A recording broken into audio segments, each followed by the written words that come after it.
views and opinions expressed do not necessarily reflect those of Access Fort Wayne, the Allen County Public Library, or any other supporting groups. If you'd like to produce a show, call us at 260-421-1250.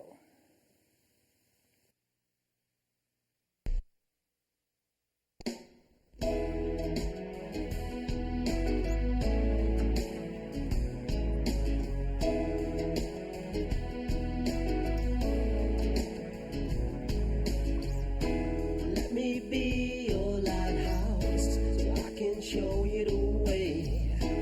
Let me be your shining light. Keep you from drifting away. I'm the one that makes you try.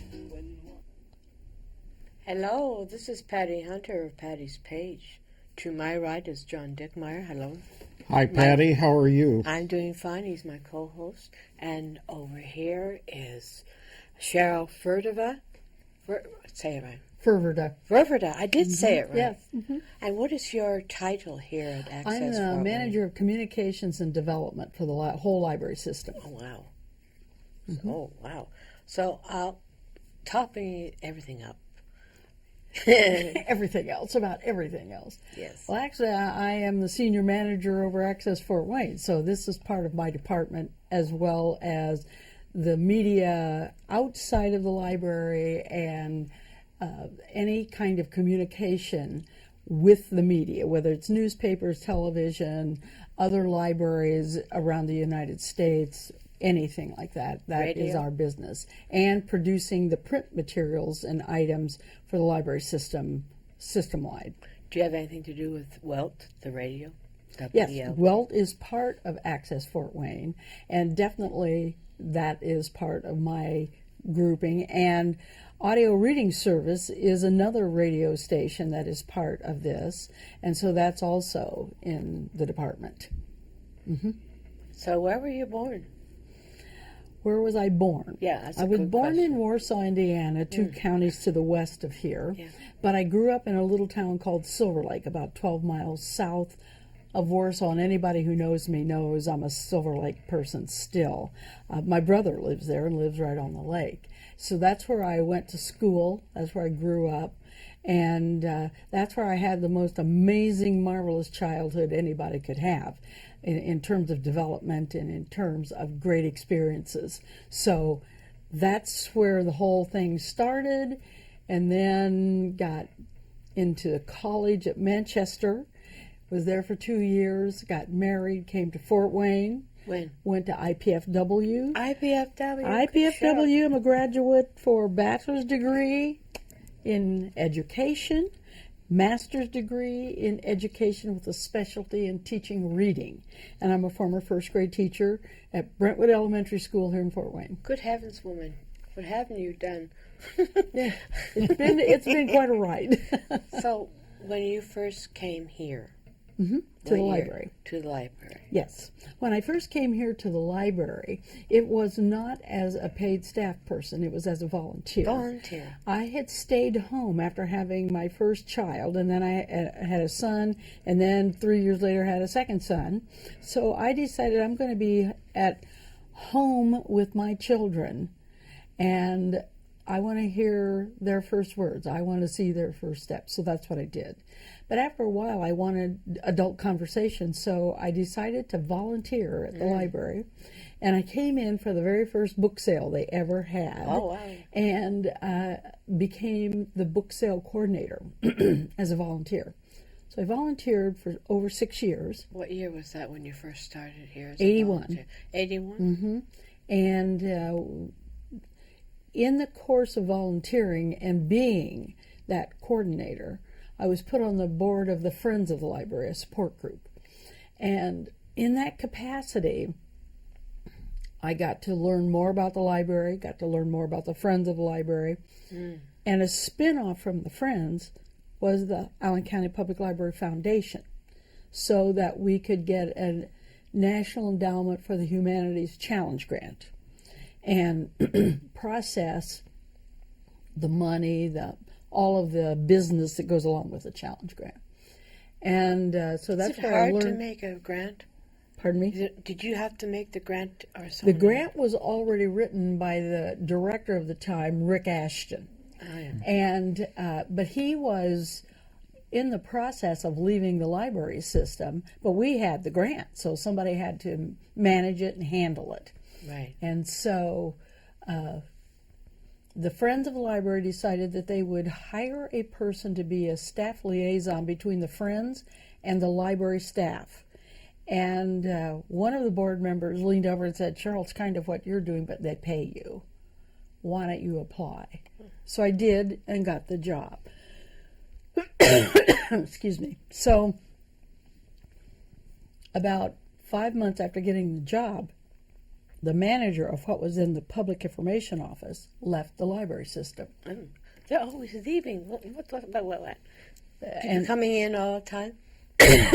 sorry about the cough. I have a sinus problem. Do you need any water? Public information was the first iteration of community relations. And so we worked with the media, True. and that's what I did. So When you say when you work with the media, is this the newspaper? yes, the newspaper, television stations, any other library media information that would go out. We worked with the school systems. We worked with any other organization, churches locally, other nonprofits, to get the message out about the library. Anything we were doing, that's the vehicle. Do you still Our do depart- that? Do you go into schools and churches? We went yes. You're still doing Yes, we represent the library in that capacity. All right. And so 5 months into the job, the manager leaves, and by that time we had a new director, Jeff Kroll. Yes, I And know him. he came to me and said, I think you ought to take the manager job. Of course, I never thought I was going to work in a library. I always thought I would go back to schools and maybe be a principal or something like that. So I said, well, I'm not really trained to be the manager, and this is not my background. He said, well, you've kind of been doing it for the So last you few might as months, well. so go right ahead and do wow. it. So I thought I could give it a try, and I did. That was almost 30 years ago. Almost 30. Girl. I worked in the capacity for 29 Some years more and some months. Yeah. So that you've been... So I've been the senior manager. It's a senior manager position. Do you go any higher, any lower, or what? It's going through several changes. The development part of it started right in with the NEH grant. And then my specialty is not grant writing. My specialty is planned giving and creating relationships with potential donors. For instance, we had this lovely lady who liked the library very much, and I was fortunate enough to talk with her and take her on tour of the library, and her name was Ione Hour. And in taking Ione through, this was a woman that was in her late 90s and just sharp as a tack and impeccably dressed. Right. Just the most interesting, fascinating, nice person. And in the process, we got to know each other, we talked to each other, we shared experiences. And we were fortunate enough to have her until she was 103. Oh, boy. Yes. But at 103, she passed away. And she was quite wealthy. So she gave 4 organizations in town $10 million each. Oh, boy. And the library was one of those. And I think it is because of the relationship we built. So I was saddened by her death, but she lived a long life, and she was just crackerjack smart, as I say. Wonderful person. So I was fortunate to know her. And the library was fortunate that she decided, I love the library. And she rewarded the library with $10 million. So that's the kind of thing that our department does still. Right. A question. How many times have you changed to many libraries were there before this became this present one?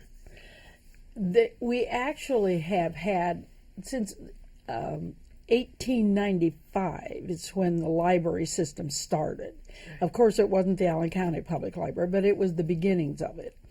And so it has been through various buildings downtown for the most part.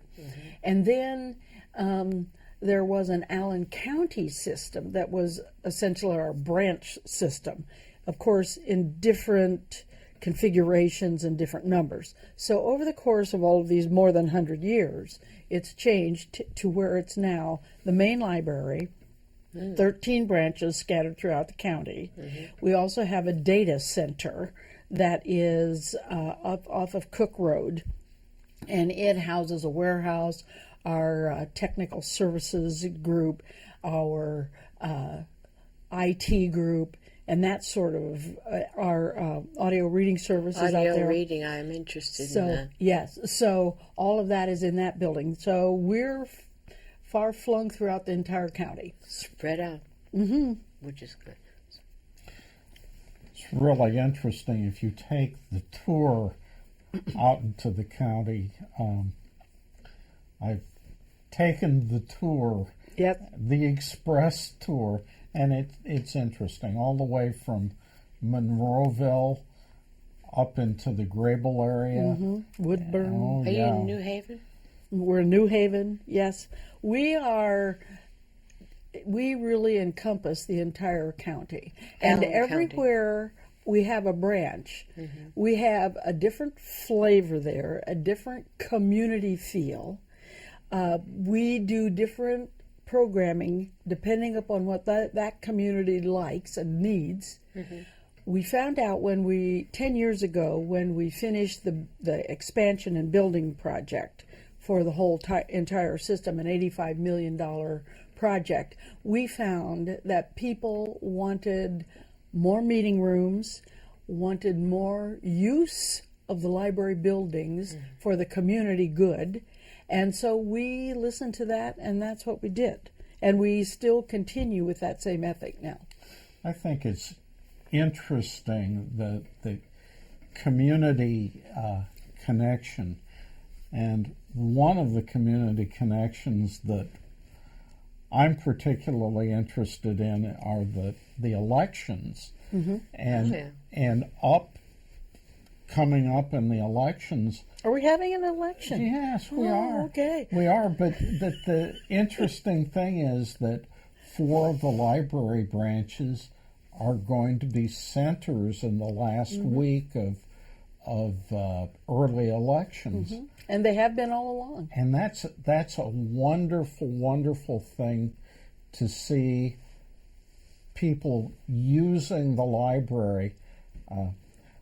I was in the spring over by Georgetown, and the interesting thing about that was you rarely see long lines in front of the library, but they were up like 2 blocks away from the library. Indeed. And that's the story in all of them. They all have long lines.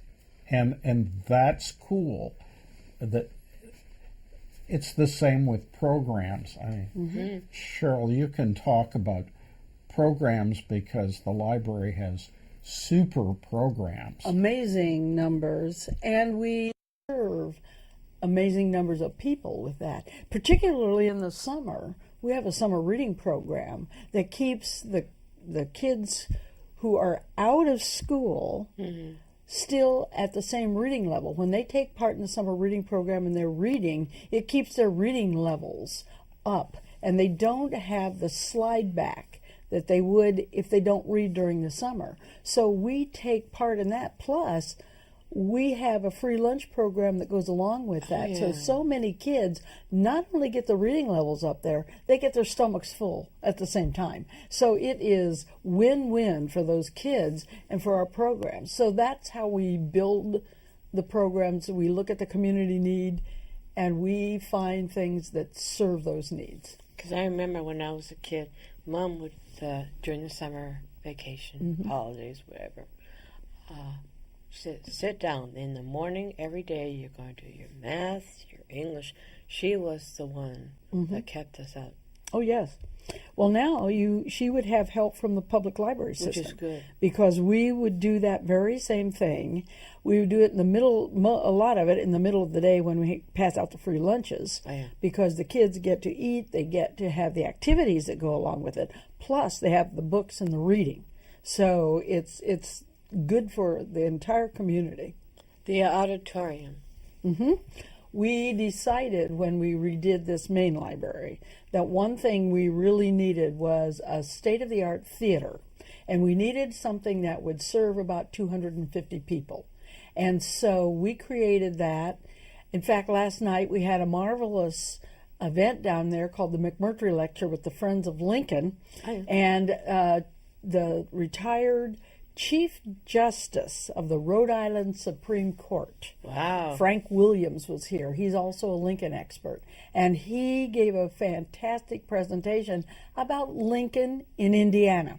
And he wanted people to understand what a key role the state of Indiana played in Lincoln's development.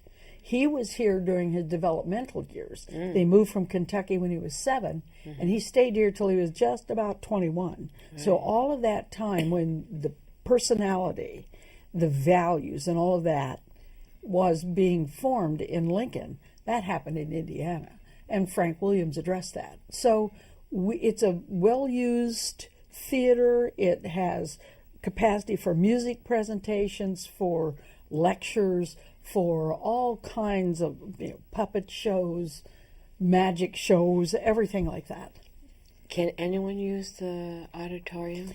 If you're a nonprofit, Yes. you can use it. You call, we have an events manager, and you call and make reservations.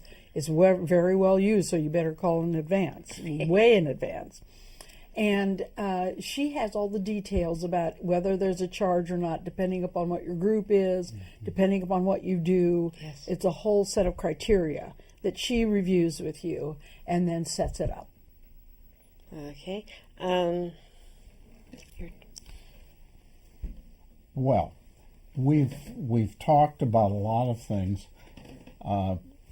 You've had a whole lot of interesting people that you've met over the years, I know. This one. Can you mention a few of those people that you've met that have turned on your lights in Yes. particular? I'd be happy to do that. And you might have heard of some of these people. You might have heard of Alex Haley. Oh, yeah. Right when Roots was at its crest on television, Alex Haley was here. Was he? Had over 1,000 people. Wow. Fantastic man. Pretty humble. Really liked him. He was wonderful, but one of my very favorite, one of the ones that, in my mind, I was going to be most intimidated by was Arthur Schlesinger Jr. He'd been in Kennedy's cabinet, and he was coming here, political science, just a Pulitzer Prize winner. I was very intimidated, and I had to pick him up at the airport. So I picked him up, not thinking I would even be able to say anything much more than hello and welcome to Fort Wayne. And he came down the ramp, and he was just the most smiling, pleasant person. And he walked out of the airport, and he went, Fort Wayne, Indiana, home of Central Soya, the soybean. And I said, it's Indiana. And he said, I've never seen a soybean. I said, get in the van. So he got in the van, and I drove around from the airport, and there was a soybean field. And I took him out of the van and took him out to the soybean field and said, this is a soybean. This is its developmental stage. Here's what happens next. He was fascinating. He was wonderful. And he was just the most cooperative, beautiful man, and a pleasure, not at all what I had put in my mind. Easy to talk to, generous with his time and attention, just terrific. David McCullough, Oh, yeah. Kurt Vonnegut, just on and on and on. And almost every one of them was as spectacular in one-on-one conversation as he was on the printed page. Well, you're one of my favorites. Oh, yeah. I was very fortunate, you know. I I was going to say, This is 200 years, Indiana. Yes, it is. So what's our cooking? bicentennial. And again, it's also the bicentennial when the Lincoln family came to Indiana. So it's a double bicentennial for us. So you have a display or something? Yeah, like we have things everywhere that is. In fact, right now on our second floor is the Allen County bison that is painted with different kinds of images of Allen County over 200 years. Right. So we have that here. We do activities along the lines of the bicentennial. And very shortly here, we're going to have a torch that gets taken through all of the counties of Indiana and, of course, right through Fort Wayne. And so we have torch bearers set up, ready to go to carry that torch through. Like an Olympics kind of thing. Pardon? Like the Olympics thing? Yes, it's passing the exactly torch? that same idea. Oh. And so we've done numerous activities already. We're going to continue on with it.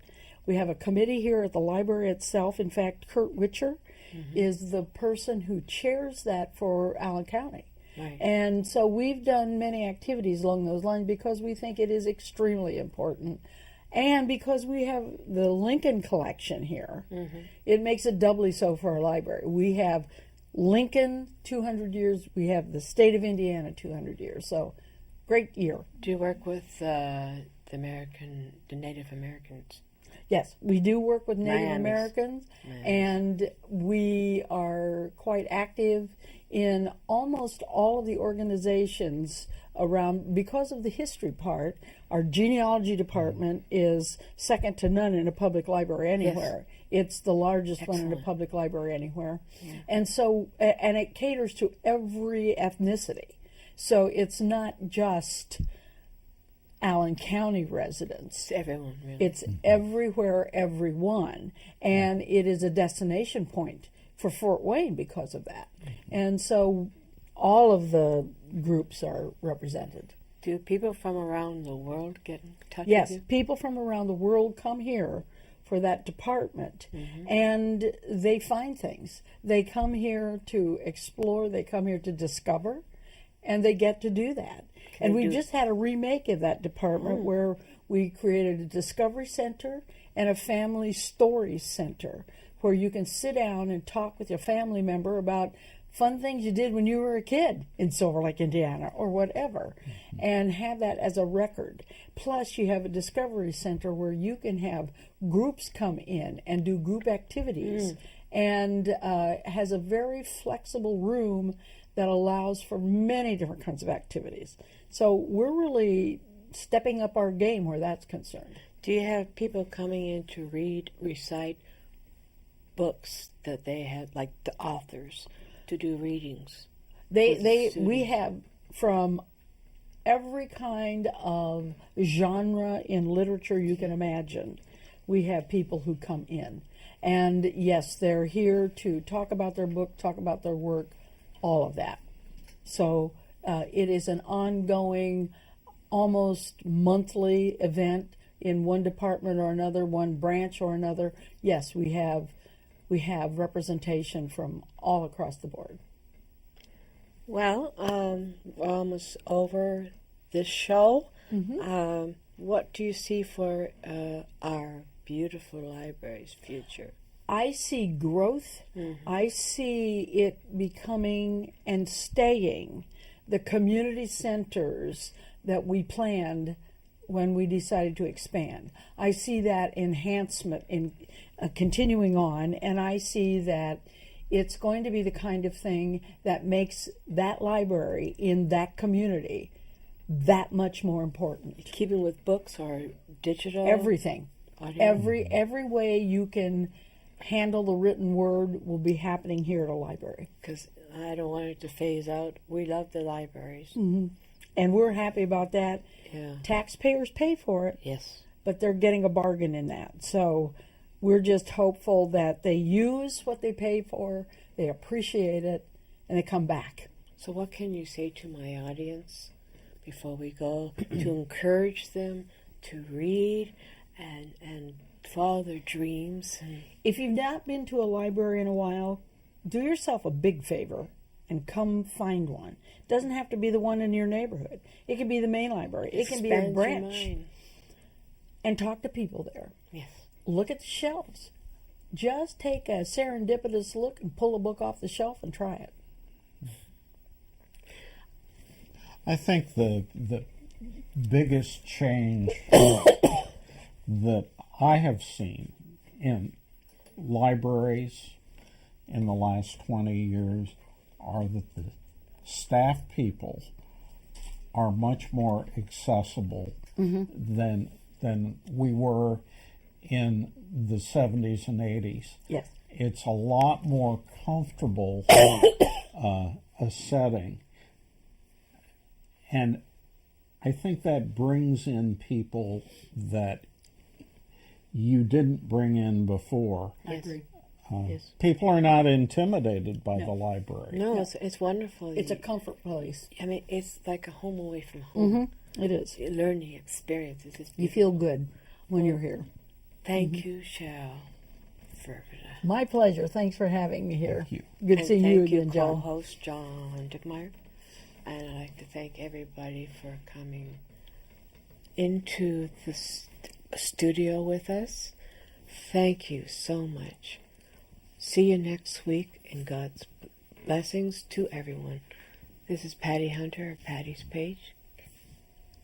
Good day. Godspeed, my love, until we meet again. You're always in my heart and every dream. Don't let this time apart give in to all our fears. God will keep us close from up above. So until we meet again, Godspeed.